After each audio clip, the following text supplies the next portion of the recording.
I took a 19-hour plane journey from Perth to Dublin. I slept for 1 hour 41 and got a 25% sleep score.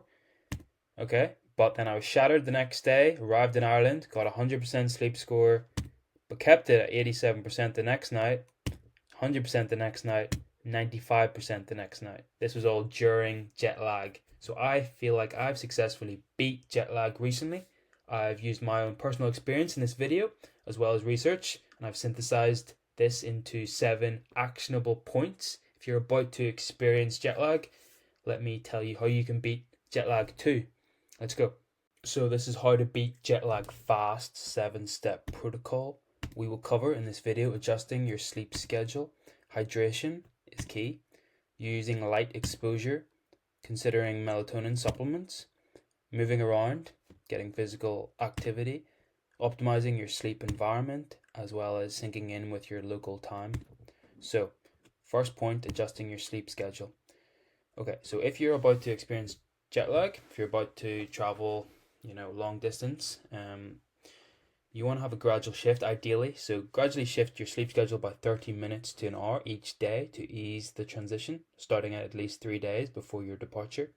So I wouldn't recommend shifting your sleep schedule more than 1 hour per day. That's going to be too much of a disruption. You're probably not going to sleep or wake up at that shift.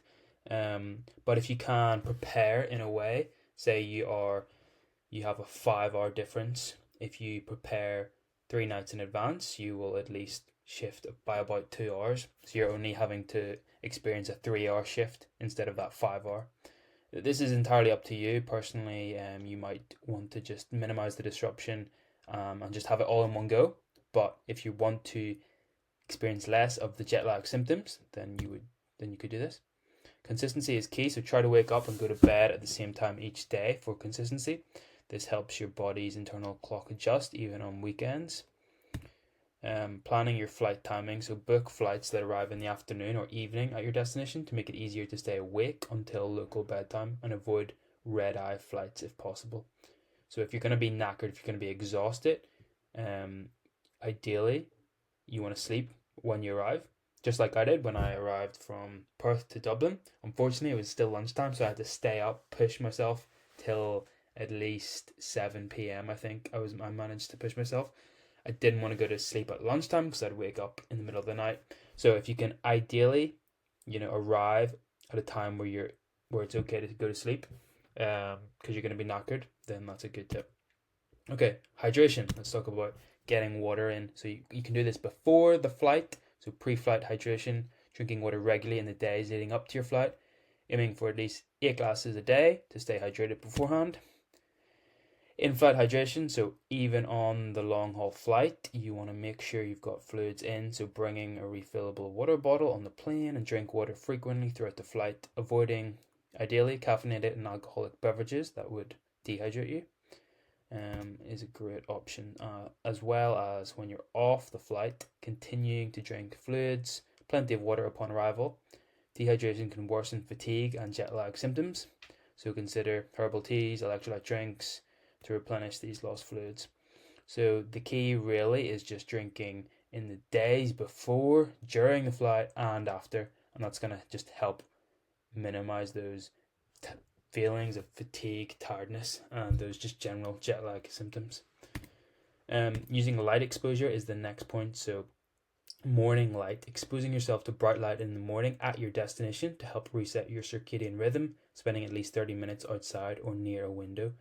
So this is what I did, especially the morning after my sleep when I woke up at 7 a.m. I think it was 6:30, 7 a.m. I got outside straight away. It was sunny, there was light, and that's just really good of saying to your body, it's daytime here, it's morning time here. So you want to do that as early as possible as you wake up, so you can adjust to that new destination time zone. Avoiding evening light, so minimizing exposure to bright light in the evening, including screens from phones, tablets, and computers, and using blue light filters if you need to use devices at night. So you don't want to signal to your body that it is still the daytime. Obviously your body's still going to be in the way of your old time zone. So any light exposure, any signal that it's saying, oh yeah, it's still daytime, It's going to keep you up. So you want to be extra careful, extra cautious, and make sure there's no signal saying that it's daytime when it's nighttime in your new destination. So the best way to do this is minimizing these bright lights. Okay. Midday sun. Take advantage of midday sun to boost your alertness by engaging in outdoor activities during lunch, as natural light exposure throughout the day supports your body's adjustment. I definitely find this, that at lunchtime and the days after, I did have a bit of a slump in energy. I felt like I could go for a nap, which by the way is okay to have a 30 to 60-minute nap if you really need it. But if you just expose yourself to the sun still, go outside, maybe do a bit of exercise, then that'll just get you going again and just pick you up and keep you through until the evening time where you can then go to sleep. Okay, considering melatonin supplements.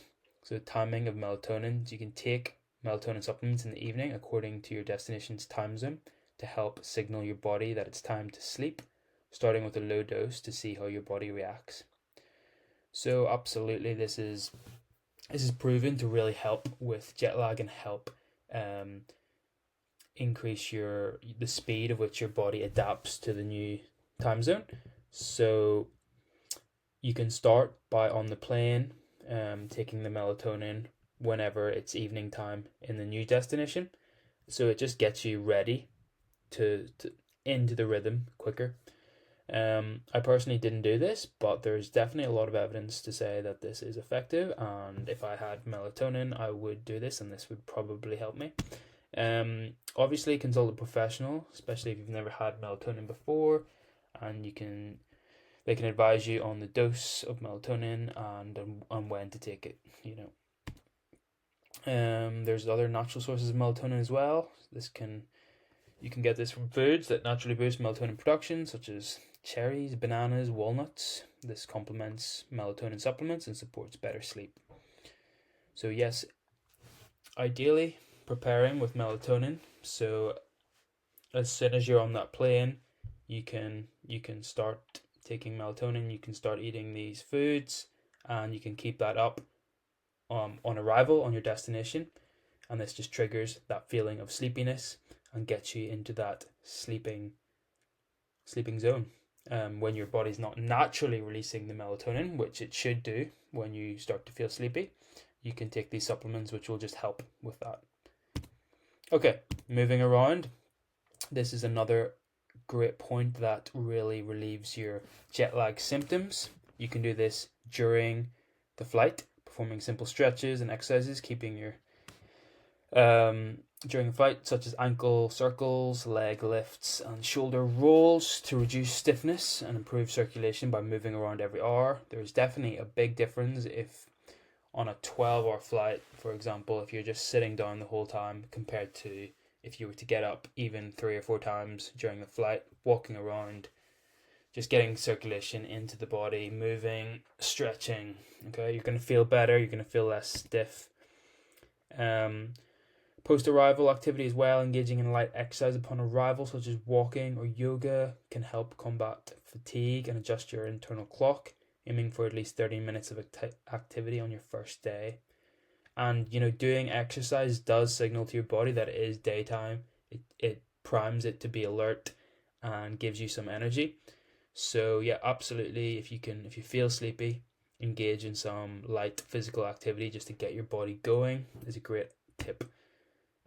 Consistent movement, so incorporate regular exercise into your daily routine while traveling to keep your energy levels up and support overall well-being. Choosing activities you enjoy and can easily do.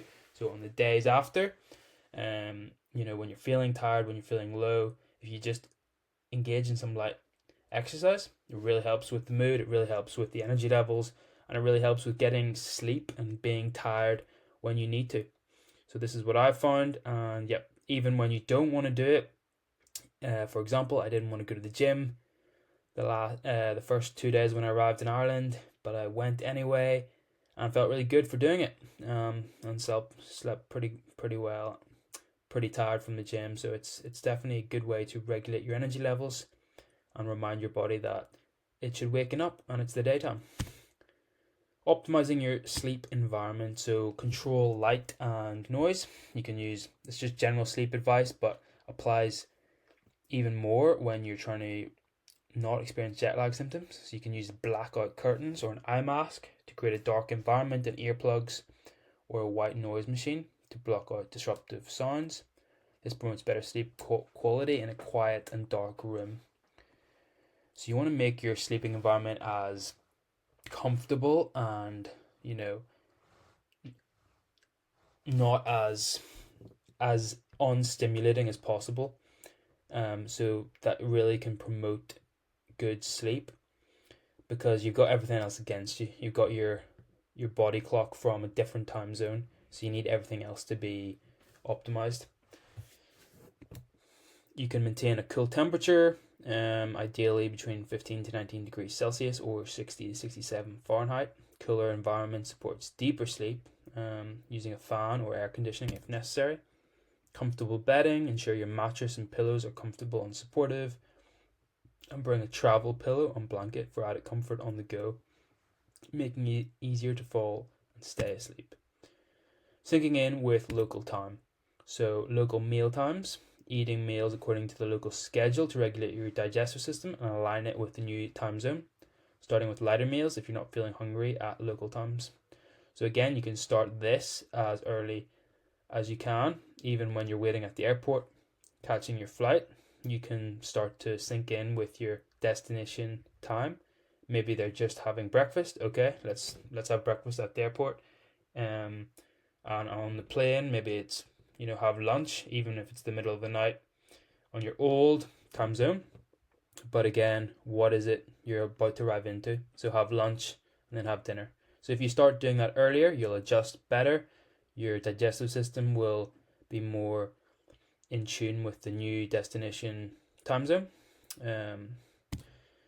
Social activities, again, you can engage in social activities that fit the local time, spending time with locals to adjust more quickly and participate in events and routines that match the new schedule.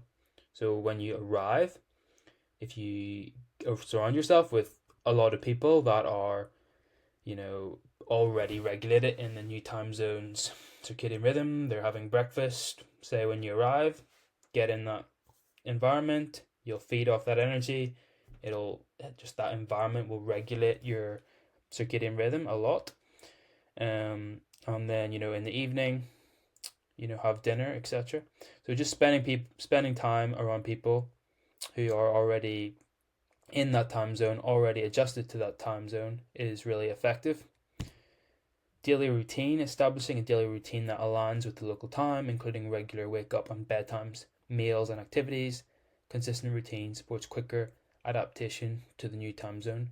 So maybe you haven't had consistent sleep schedule, you haven't been disciplined, you don't wake up on the same time. But if when you're experiencing jet lag, when you're moving to a different time zone, this is a great opportunity to narrow in that discipline, narrow in that focus, wake up at the same time, go to bed at the same time, have your wind down routine. So really getting consistent with that and clear with that is going to be really, really effective. So that is my seven step protocol for beating jet lag. If you apply these principles, hopefully this will minimize the symptoms and you'll adjust faster. If you want, you can, if you're an entrepreneur who maybe travels a lot, who overcomes jet lag a lot, you can join my school community. It's going to be in the description. It's mainly a lot of health tips, but it's focused on deep work, getting your deep work in. How can we optimize our deep work, which we all have to do, and it's all very important. It's becoming increasingly hard in a world of distractions, but also it's a community for entrepreneurs and like-minded people. So get involved if that's you. Let's get to work and join the community. Thank you.